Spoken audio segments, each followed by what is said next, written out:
Депутаттар бүгінгі аудандық мәслихаттың кезекті 30 сессиясына қатысып отырған шақырылған мекеме басшылары бүгінгі аудандық мәслихаттың кезекті 30 сессиясына мәслихаттың 7 депутатынан 7 депутат қатысып отыр. Қатыспаған депутаттар жоқ. Сессияны ашу дауысқа саламын. Сессия ашылсын деген депутаттар қол көтеріңіздер. Қарсы қалыс жоқ. Сессияны ашық деп жариялаймын. Қазақстан Республикасындағы жергілікті мемлекеттік басқарудың өз басқару туралы заңының 10-шы бабы 2-ші тармағына 19-шы бабы 3-ші тармағына сәйкес аудандық мәслихаттың кезекті 39 сессиясы өз жұмысын бастайды.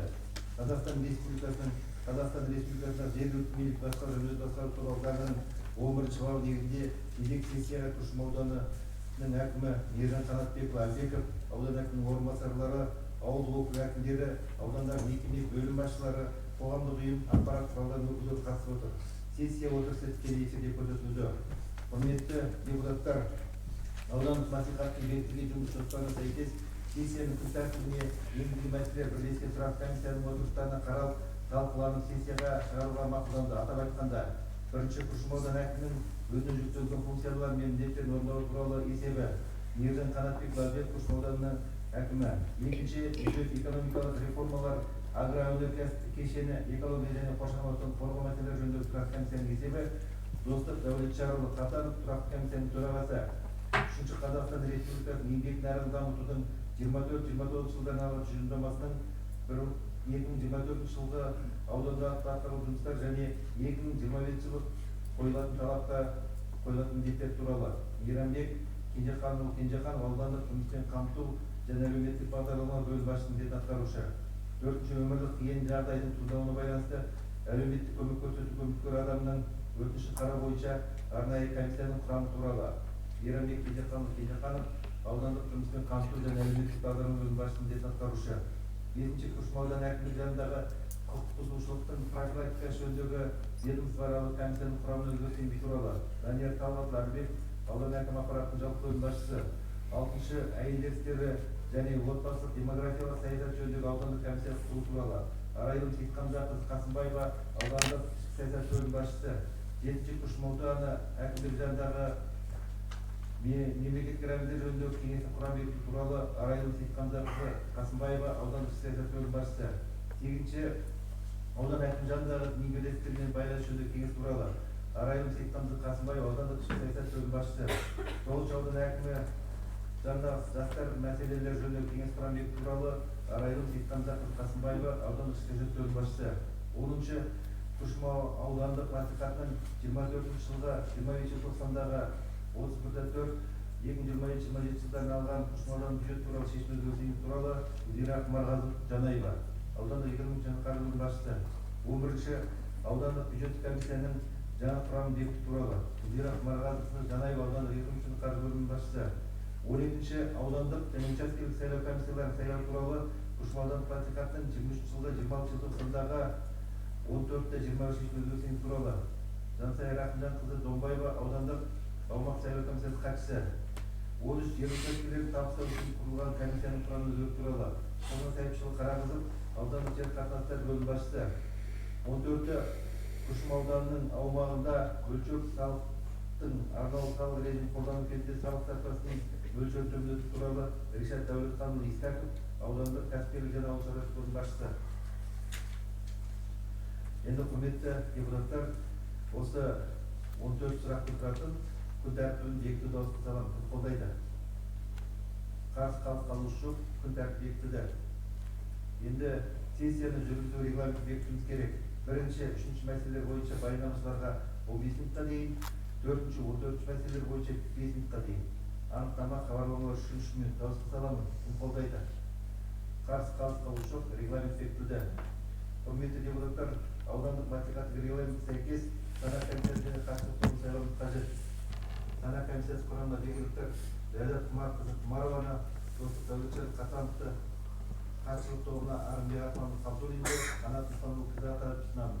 Дауысқа саламын. Кім қолдайды? Қарсы қалушы жоқ, санақ комиссиясының және қатысушылық тобының құрамына бекітілді. Күн тәртібіндегі бірінші мәселе бойынша Күршім ауданы әкімінің өзіне жүктелген функциялар мен міндеттерді орындау жөніндегі есебі сөз Күршім ауданы әкімі Ержан Қанатбекұлы Әбекбеге беріледі.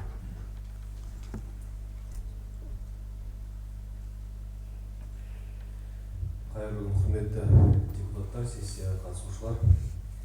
Мемлекет басшысы Қасым-Жомарт Кемелұлы Тоқаевтың әділет Қазақстанның экономикалық бағдарламасы жолдауын және облыс әкімдеріне аманат сақтағандықтың берген тапсырмаларын негізге ала отырып, 2025 жылдың 5 айында ауданда бірқатар ауқымды істер атқарылып, оң динамика көрсетті.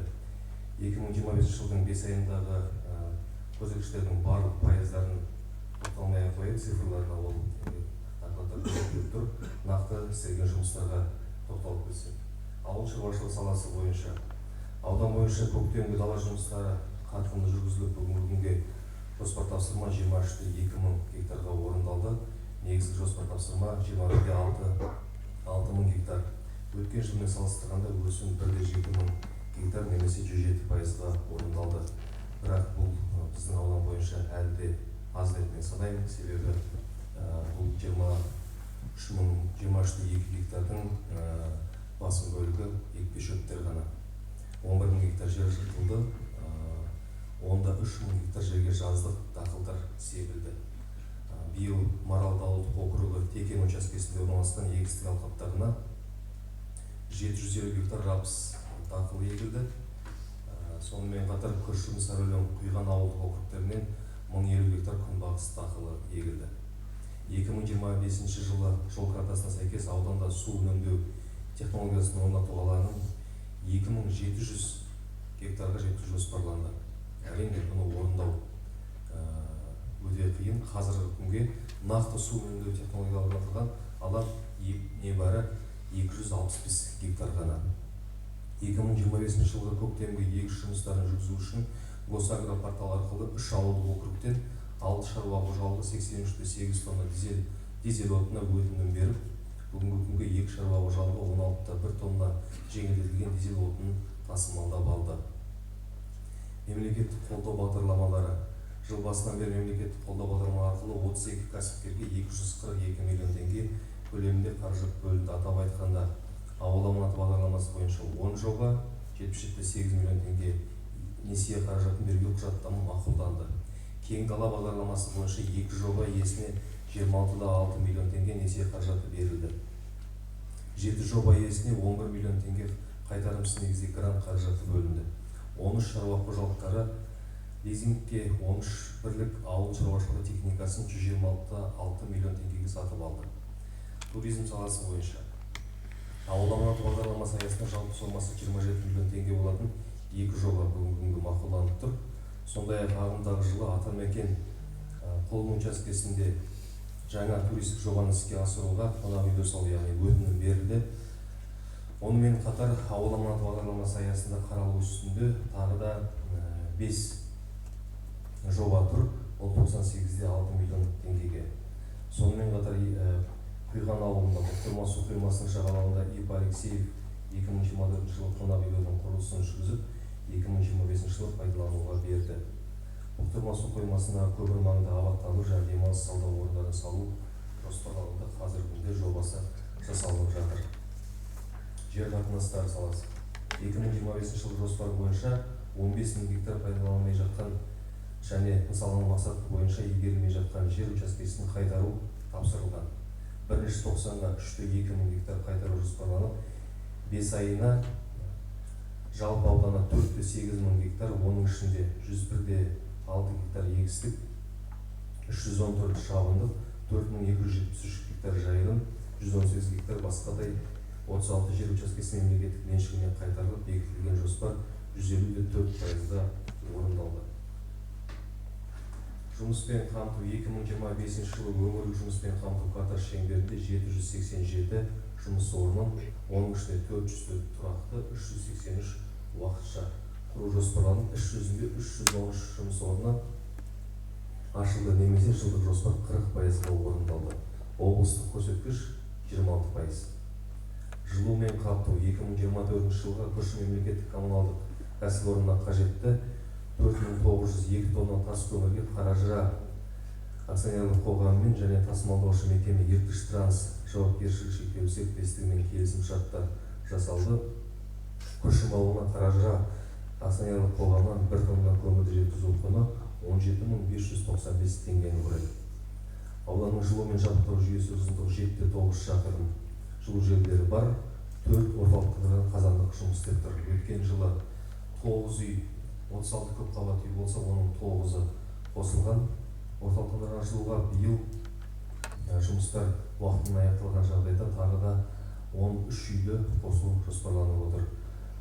Одан бөлек бір балабақша, бір мектеп, 10 мемлекеттік мекеме және коммерциялық мекемелер орталықтандырылған жылу жүйесіне қосылады. Транспорттық инфрақұрылымды дамыту. Облыстық маңызы бар автомобиль жолдарына жүргізіліп жатқан жөндеу жұмыстары келесідей. Күршім, Қалжыр, Бурабай, Маралды 12-27 шақырым автомобиль жолына орташа жөндеу жұмыстары биылғы жылы жүргізіледі. 2025 жылы жобаны аяқтағанға 100 миллион теңге қаражат бөлінген. Негізі бұл өтпелі жоба болатын. Тұрғындардың көп наразылығын біз естіп көріп отырмыз. Мына стратегиялық жобалар бойынша кешігулер болған, бірақ осы жолы облыс әкімімен нақты осы мәселені көтердім. Биыл енді 2 аэропорт деп, тағы да бұл жұмыс аяқталмай қалмасын деп назар аударылды. Күршім, Қалжыр, Марқакөл 75-91 шақырым жобаны аяқтауға 32 миллион теңге бөлінген. Бұл жұмыс қазір жүргізіліп жатыр.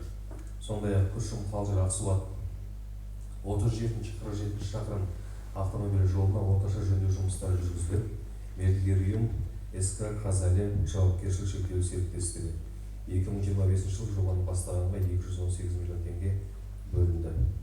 Күршім ауылындағы айналма жолының құрылысы. Жобаның жалпы 3,4 миллиард. Жоба жалпы 24-26 жылдарға жоспарланған. Облыстық бюджеттен 201 миллион теңге қаражат бөлінді. Ол қаражат толық игерілді.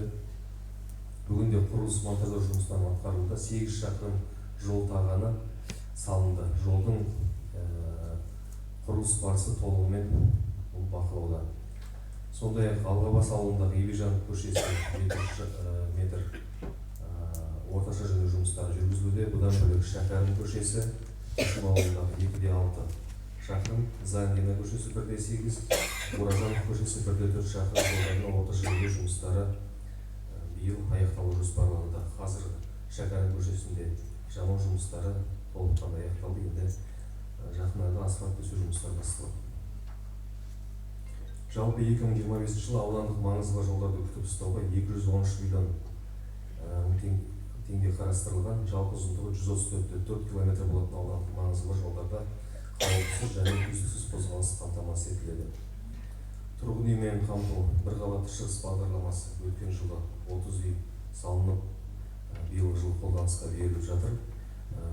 Биылғы жылы 18 үй құрылысы басталды.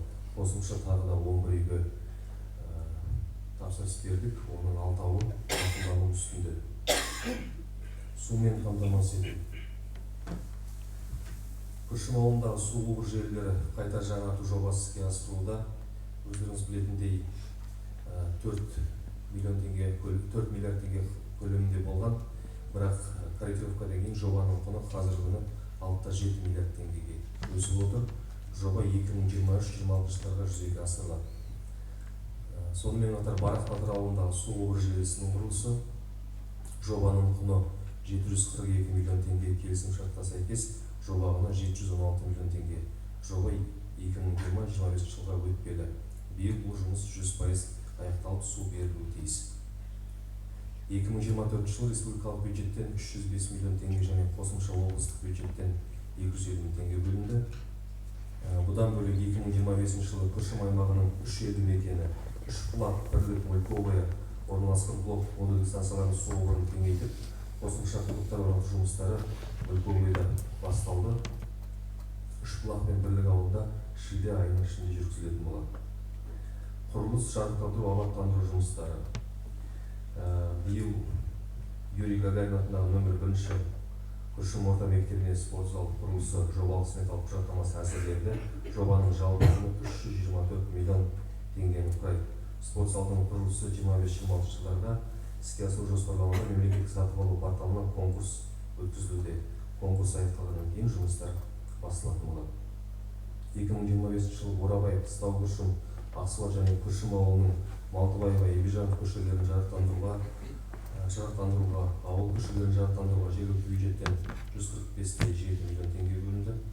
25 жылы Күршім ауылында 3 балалар ойын алаңын орнатуға 36 миллион теңге, Қойтас және Ақсуат ауылдарында футбол алаңын орнатуға 15 миллион теңгеден, Теректібұлақ, Қайнар, Қиған ауылдарында балалар ойын алаңдарын орнатуға 12 миллион теңгеден, Бурабай ауылына саябақ орнатуға 20 миллион теңге, Сарыөлең ауылына нөмір 2 саябақ орнатуға 15 миллион, Сарыөлең ауылына нөмір 1 футбол волейбол алаңын орнатуға 15 миллион, Барақ Батыр ауылына хоккей алаңын орнатуға 11 миллион, және Аманат пен Жол Нұсқау ауылдарындағы балалар ойын алаңына қоршауға 3,6 миллион теңгеден, Қалбұт ауылына демалыс саябағына 15 миллион теңге қаражат жергілікті бюджеттен бөлінді.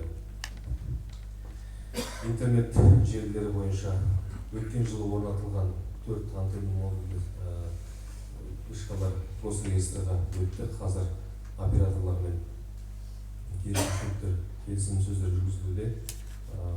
Бұл да осы ағымдағы жылдың шілде, тамыз айларында бұл ауылдарға интернет қосылатын болады. Білім саласы бойынша ағымдағы жылы мектептерде 79,1 миллион теңгеге 7 кабинет сатып алынды. Офтек келісімшарт шеңберінде Бірлік ауылында 50 орындық мектеп құрылысы аяқталу үстінде, сондай-ақ Қыстау Күршім ауылында 50 орындық мектептің құрылысы басталды. 3 жастан 6 жасқа дейінгі балаларды мектепке дейінгі біліммен қамту 100%, 2 жастан 6 жасқа дейін 97,9%, балабақша кезекте тұрған 206 бала. Кезектілікті ескере отырып, ағымдағы жылдың қыркүйек айында сенімгерлік басқару жүйелерінде 120 орындық балабақша ашу жоспарлануда.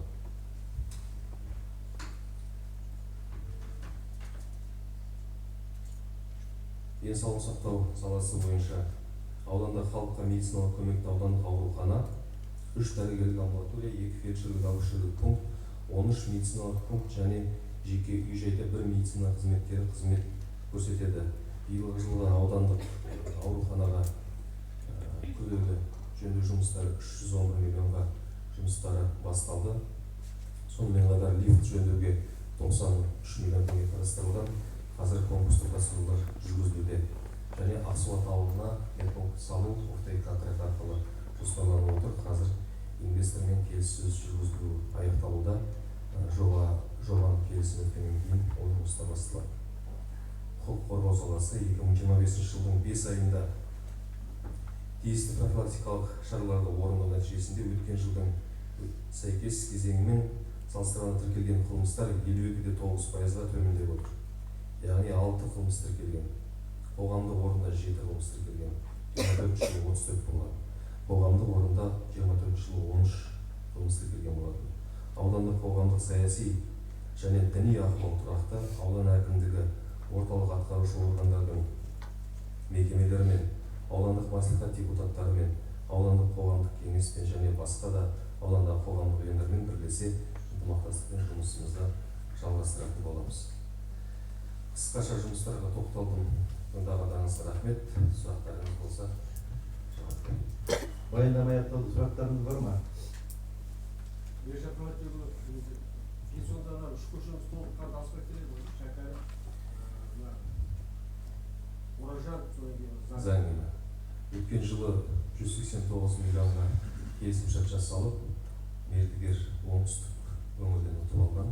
Бірақ жұмыстары өз уақытында басталмай, күздің күнінде аяқталмай қалып, кейіннен біз келісімшартты бұзып, басқа мердігермен келісімшартқа жасалды. 189 миллион осы келесі уточнение облысына кіріп тұр перечинға. Бұл жұмысты биыл аяқтаймыз.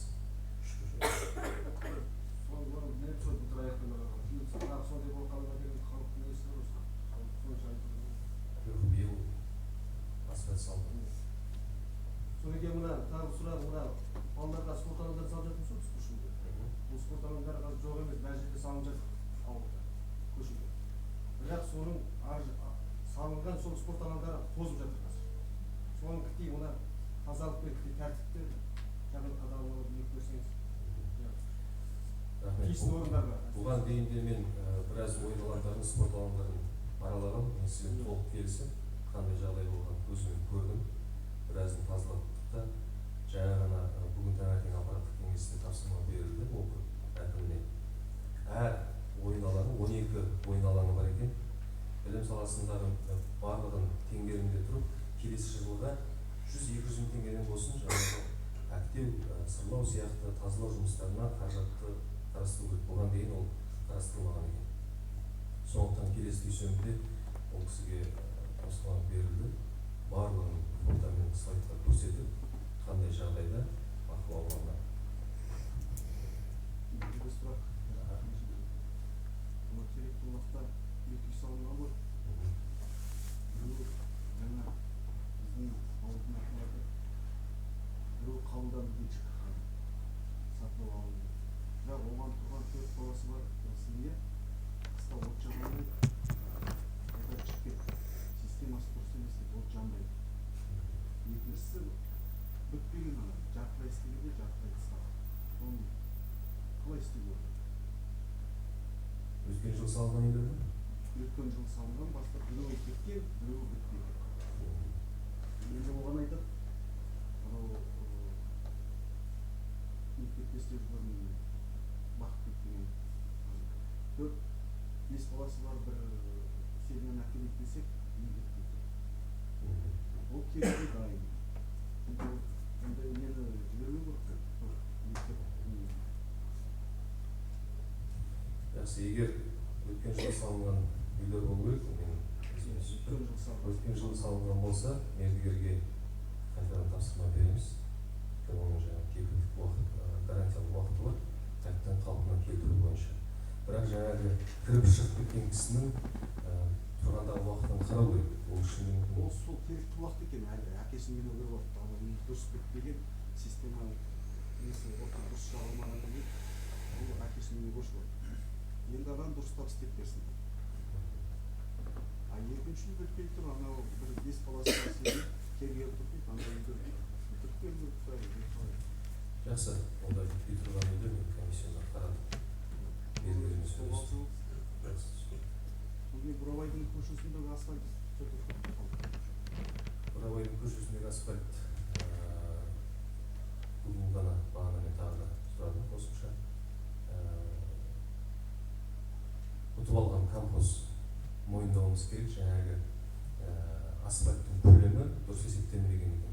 Біз енді Атаев дейді, оны сөйлесіп анықтадық. 1.800.000 тонна ел. Сонша асфальт керек екен, қазіргі күнде шешімін тапты.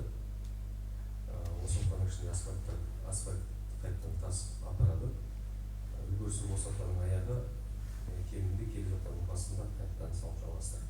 Бұл жерде жалпы ұзындығы 2,6 шақырым. Сонымен анау Бурабайда өзі свет жоқ қой. Берген ақша бөлінді сонымен. Кетті. Әке уже мердігер дүниелерді сіз қараған жоқсыз, көшенің бәріне дүниелерді қойып кетті. Осалта бастап Азорларын бәрі қойып кетті. Жарықтандыру ең үлкен бөлінген қаражат сол Бурабай шығар. Биылғы жылы 70 миллион бөлінген. Оны енді бөтен оңтүстіктен болмаса солтүстіктен ешкім ұтып алған жоқ. Осы жергілікті азаматтар ұтып алды. Қазір берген графикке сәйкес жұмыстар істеп жатыр доғыр бойынша. Оны бітіреді жұмыс. Тағы? Сұрақтарыңыз болмаса, құрметті депутаттар, шешім жобасын дауысқа саламын. Кім қолдайды? Қарсы қалыс қалуы жоқ, шешім бекітілді. Рахмет. Күн тәртібіндегі келесі мәселе бюджет, экономикалық реформалар, агроөнеркәсіп кешені, экология және қоршаған ортаны қорғау мәселелері жөніндегі тұрақты комиссияның есебі. Сөз тұрақты комиссияның төрағасы Достық Дәулетшайұлы Хасанов.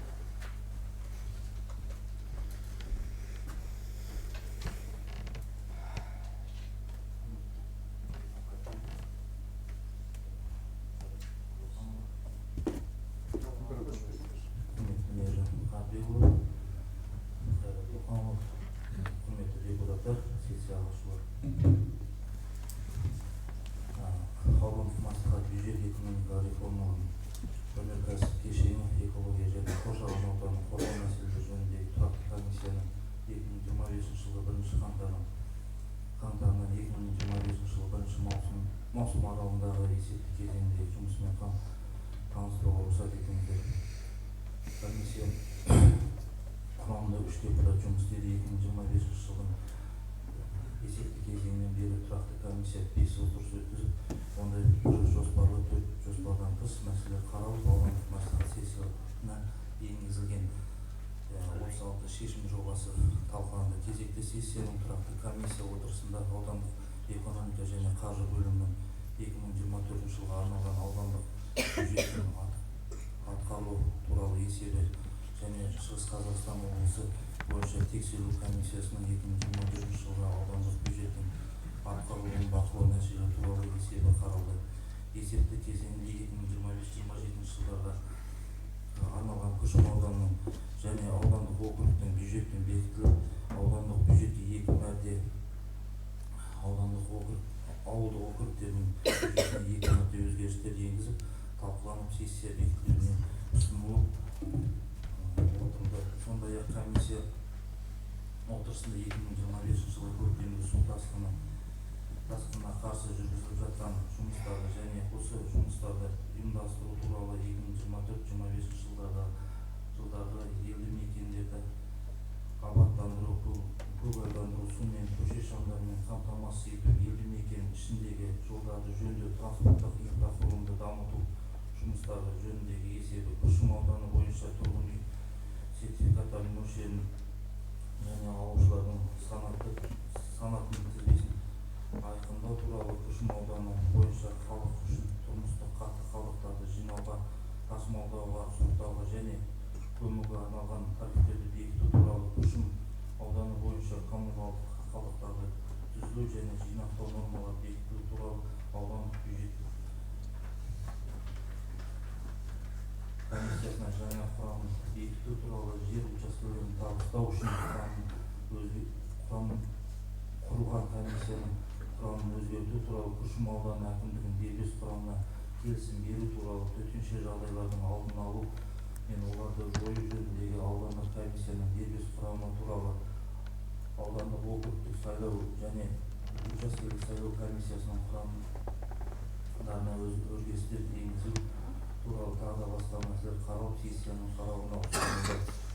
Комиссия мүшелері сонымен қатар депутаттық қызмет шеңберінде тұрақты жұмыс жүргізеді. Комиссия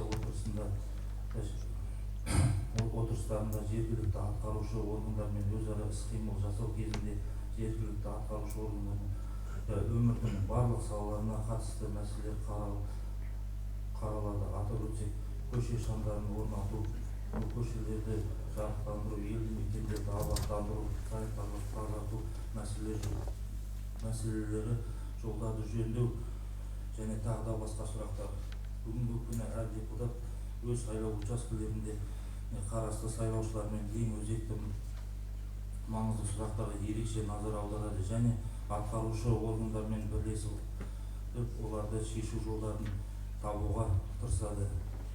Бюджет жөніндегі тұрақты комиссияның мүшелері депутаттық қызмет шеңберінде де тұрақты жұмыс жүргізеді. Депутаттар тарапынан тиісті мекеме басшыларына, ауылдық округ әкімдеріне, елді мекендердің жолдардың жөндеу, көше шамдарын орнату, уақытылы жануын қадағалап, мемлекеттік бағдарлама аясында салынып жатқан құрылыстың сапасына көңіл бөлу және уақытылы қолданысқа берілуін қадағалау бойынша бірқатар ұсыныстар жолданды. Комиссия мүшелері отырысында қоғамдық өзекті жағдайлар бойынша мәселе көтеріп, жергілікті атқарушы орган өкілдеріне өздерінің пікірін, сайлаушылардың талап-тілектерін үнемі жеткізіп отырады. Сайлаушылар тұрақты түрде қабылдап, әлеуметтік мәселелерін шешуге атсалысып келеді. Көмекке мұқтаж азаматтарға материалдық қолдау көрсетіп, қайырымдылықпен белсене айналысады. Депутаттар жергілікті атқарушы билік өкілдерінің ынтымақтастықта бола отырып, сайлауалды бағдарламаларымен көзделген іс-шараларды жоспарлы түрде жүзеге асырып, халықтың әл-ауқатын жақсарту жолында бірлесе қызмет атқарады. Құрметті депутаттар, баяндама аяқталды. Достық Дәулетшайұлына сұрақтарыңыз бар ма? Онда сұрақтарыңыз жоқ болса, шешім жобасын дауысқа саламын. Қолдайды. қарсы қалыс қалуы жоқ, шешім бекітілді. Рахмет.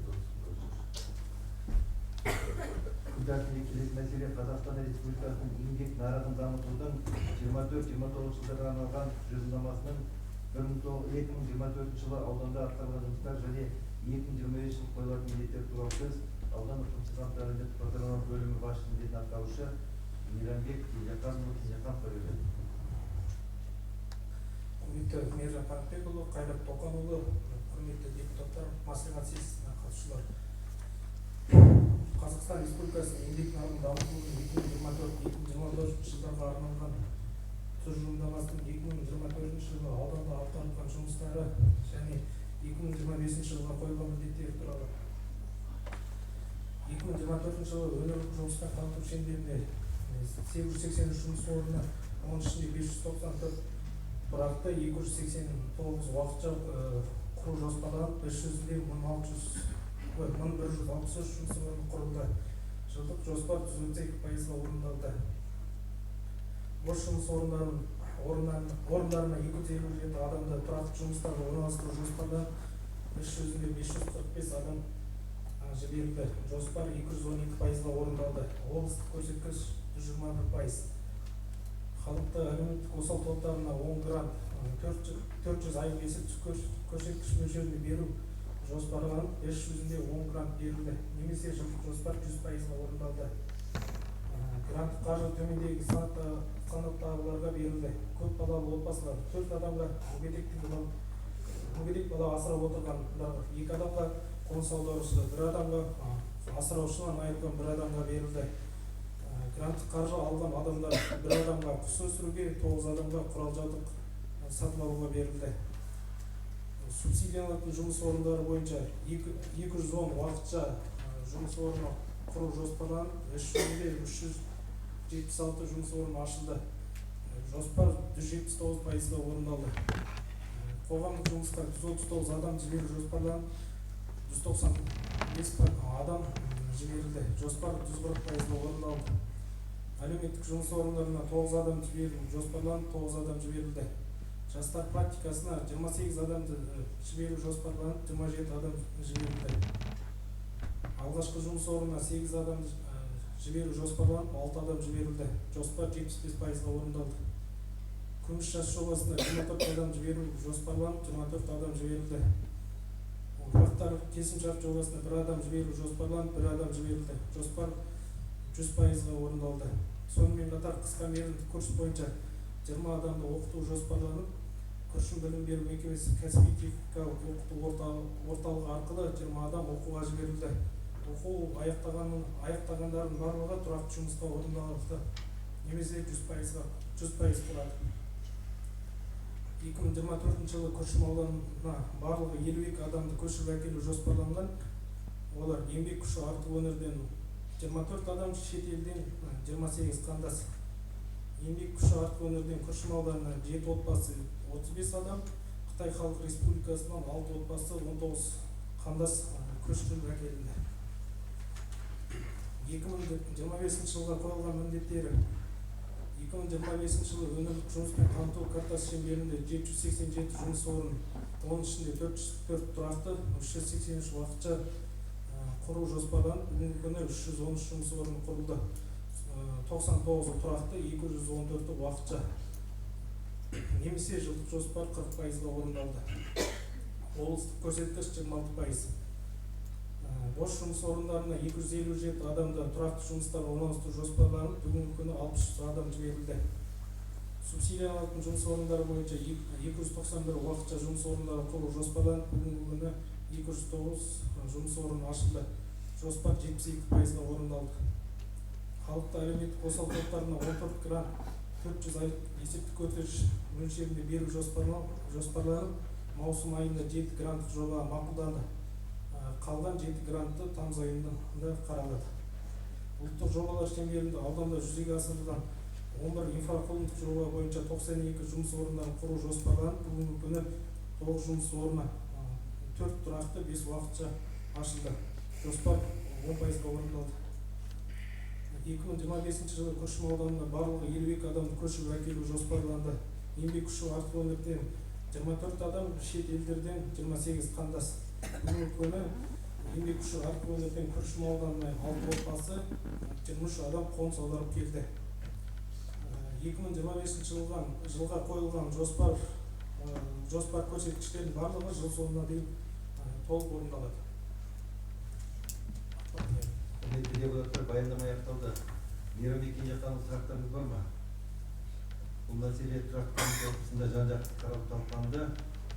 Енді сұрақтарыңыз болмаса, шешім жобасын бекітуді дауысқа саламын. Кім қолдайды? Қарсы қалыс қалушы жоқ, шешім жобасы бекітілді. Енді келесі мәселе Мейрамбек. Өмірлік қиын жағдайдың туындауына байланысты әлеуметтік көмек көрсетуге үміткер адамның өтінішін қарау бойынша арнайы комиссияның құрамы туралы сөз аудандық жұмыспен қамту және әлеуметтік бағдарлама бөлімі басшысының міндетін атқарушы Мейрамбек Кенжехановқа беріледі. Өмірлік қиын жағдай туындауына байланысты әлеуметтік көмек көрсету үміткер адамның өтініштері қарау бойынша арнайы комиссия құрамын бекіту туралы қаулысы жасалынды. Өмірлік қиын жағдайда туындайтын байланысты әлеуметтік көмек көрсету үміткер адамның өтінішін қарау бойынша аудандық комиссия мүшелерінің басқа жұмысқа ауысуына байланысты комиссия жұмысын ары қарай үйлестіру үшін Күршім ауданы қаулысы әзірленді. Аудан әкімі орынбасары комиссия төрағасы Ролан Нұрбанұлы аудандық жұмыспен қамту және әлеуметтік бағдарламалар бөлімінің басшысының міндетін атқарушы комиссия төрағасының орынбасары Мейрамбек Кенжеханұлы осы жаңа құрамды бекітіп берілгенін сұраймыз. Мейрамбек Кенжеханов, сұрақтарыңыз бар ма? Бұл мәселеде жаңа тұрақты комиссия отырысында қаралған. Сұрақтарыңыз болмаса, шешім жобасын бекітуді дауысқа саламын. Кім қолдайды? Қарсы қалыс қалушы жоқ, шешім бекітілді. Рахмет. Күн тәртібіндегі келесі мәселе Күршім ауданы әкімдік жанындағы жөніндегі ведомствоаралық комиссияның құрамына өзгеріс енгізу туралы сөз аудан әкім аппаратының жалпы бөлім басшысы Данияр Талғатовқа беріледі. Құрметті Мейрам Қанатбекұлы, Қайрат Тоқанұлы, қатысушылар, кадрлық ауыстыруларға және Күршім ауданы әкімдігінің 2013 жылғы 4 сәуірдегі номері 25-22 Күршім ауданының әкімдігі жанында құқық бұзушылықтың профилактикасы жөніндегі ведомствоаралық комиссия туралы қаулысына өзгерістер енгізуіне байланысты осы сессия мақсатында өзгерістер енгізіп қол қойғанды сұраймыз. Құрметті депутаттар, бұл мәселеде және тұрақты комиссия отырысында қаралған. Енді сұрақтарыңыз болмаса, шешім жобасын бекітуді дауысқа саламын. Кім қолдайды? Қарсы қалыс қалушы жоқ, шешім бекітілді. Рахмет. Күн тәртібіндегі келесі мәселе әйелдер істері және отбасылық демографиялық саясат жөніндегі аудандық комиссия құрамының құралы туралы сөз аудандық ішкі саясат бөлім басшысы Арайлым Сейітханқызы Қасымбаеваға беріледі. Сәлеметсіздер, құрметті Мейіржан Қанатбекұлы, Қайрат Тоқанұлы, депутаттар, сессияға қатысушылар.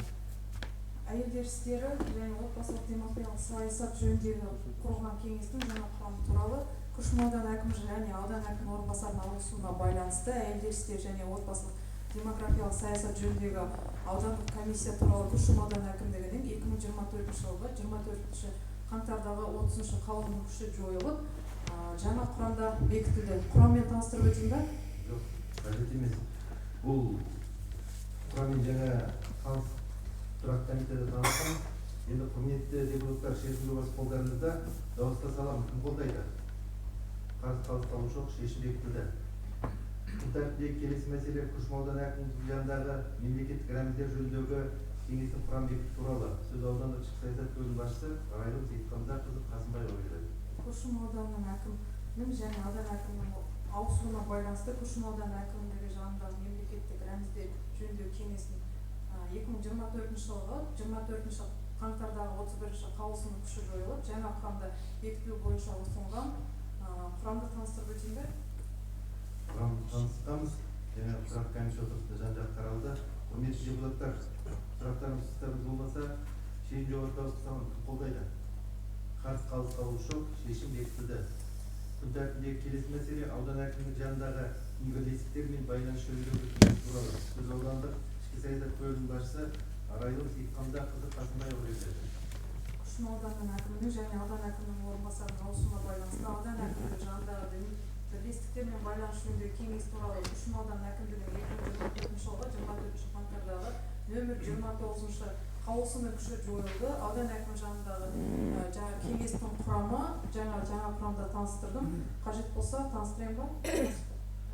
Бұл мәселеде жаңа тұрақты комиссия отырысында қаралған шешім жобасы қолдарыңызда. Құрметті депутаттар, дауыс салам. Кім қолдайды?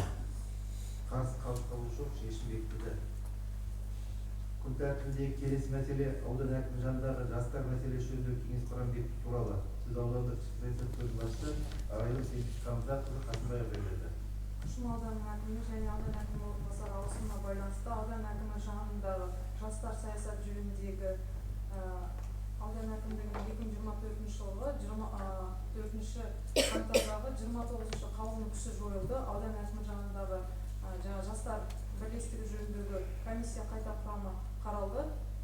Қажет болса таныстырып өтейін.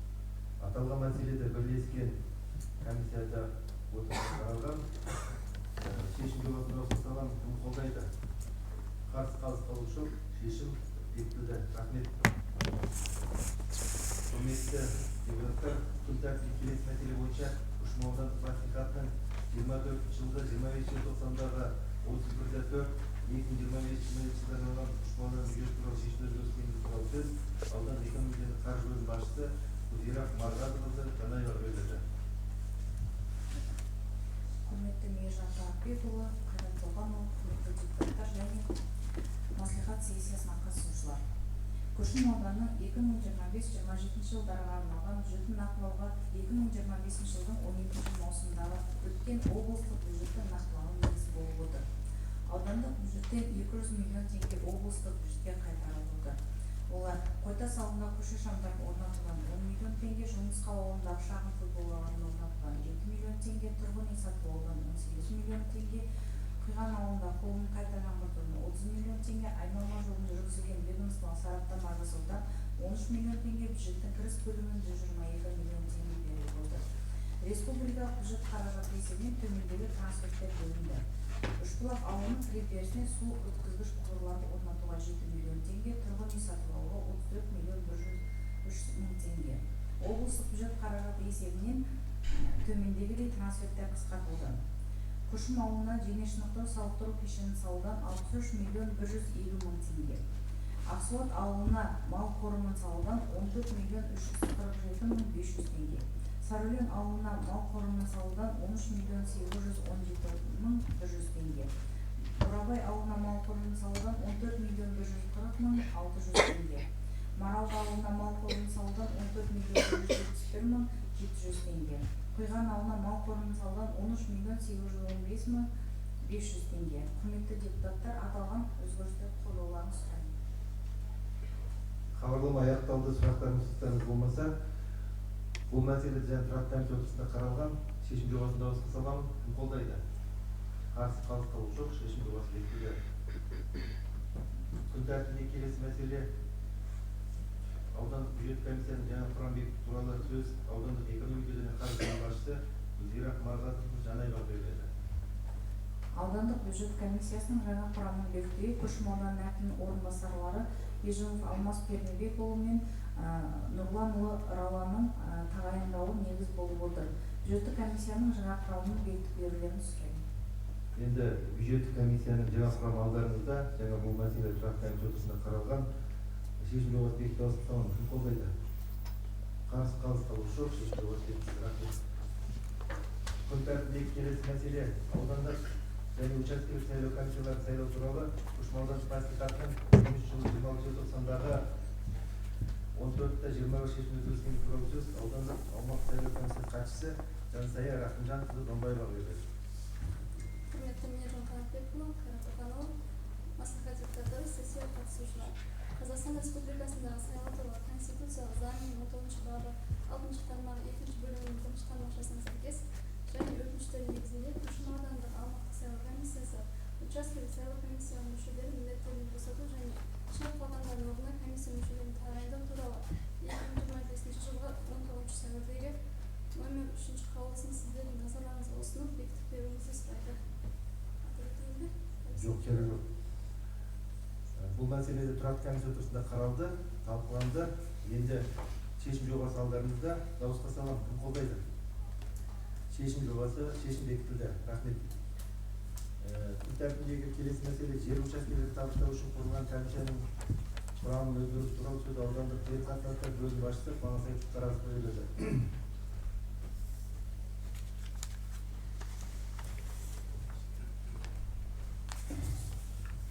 Құрметті Ержан Қанатбекұлы, Қайрат Тоқанұлы, құрметті депутаттар, жаңа тұрақты комиссияда айтып кеткендей, өткен сессияда жер учаскелерін табыстау үшін құрылған комиссияның құрамында өзгеріс енген аудан әкімінің келуіне байланысты. Ол кезде Күршім, Абай, Құйған ауылдық округының әкімдерінде сайлау процесі жүріп жатты да уақытша іс меңгерушілер бекітілген. Енді сайлаудың қорытындысы бойынша бүгін сайлау комиссиясының құрамына Нұрсәбетов Ерлан Нұрсәбетұлын, Құсайынов Мұхаммедкәрім Абдрахманұлын және Бақтияр Талғат Қалибекұлын кіргізіп шешім бекітіп берулерін сұрайды. Құрметті депутаттар, бұл мәселеде жаңа тұрақты комиссия отырысында жан-жақты қарап талқыланды. Шешім жобасы қолдарыңызда. Дауысқа салам, шешім бекіту. Кім қолдайды? Қарсы қалыс қалушы жоқ. Шешім бекітілді. Рахмет, Қуанасаев. Күн тәртібіндегі келесі мәселе Күршім ауданының аумағында бөлшек салықтың арнаулы салық режимін қолдану кезінде салық ставкасының мөлшерін төмендету туралы сөз аудандық кәсіпкерлік және ауыл шаруашылығы бөлім басшысы Решет Дәулетхан Исмақов берді. Құрметті Ержан Қанатбекұлы, Қайрат Тоқанұлы, сессия қатысушылар. Күршім ауданы аумағында бөлшек салықтың арнаулы салық режимін қолдану кезінде салық ставкасының мөлшерін төмендету туралы мәслихат шешімі жобасын бекітіп берді. Бұл мәселеде жаңа тұрақты комиссия отырысында қаралып талқыланған. Сұрақтарыңыз, ұсыныстарыңыз болмаса, шешім жобасы қолдарыңызда. Дауысқа салам, кім қолдайды? Қарсы қалыс қалушы жоқ. Шешім бекітілді. Құрметті депутаттар, бүгінгі сессия қатысушылар, осымен кезекті 39 сессия өз жұмысын аяқтайды. Басқа сұрақтарыңыз, ұсыныстарыңыз, пікірлеріңіз бар ма? Сессияны деп жариялаймын.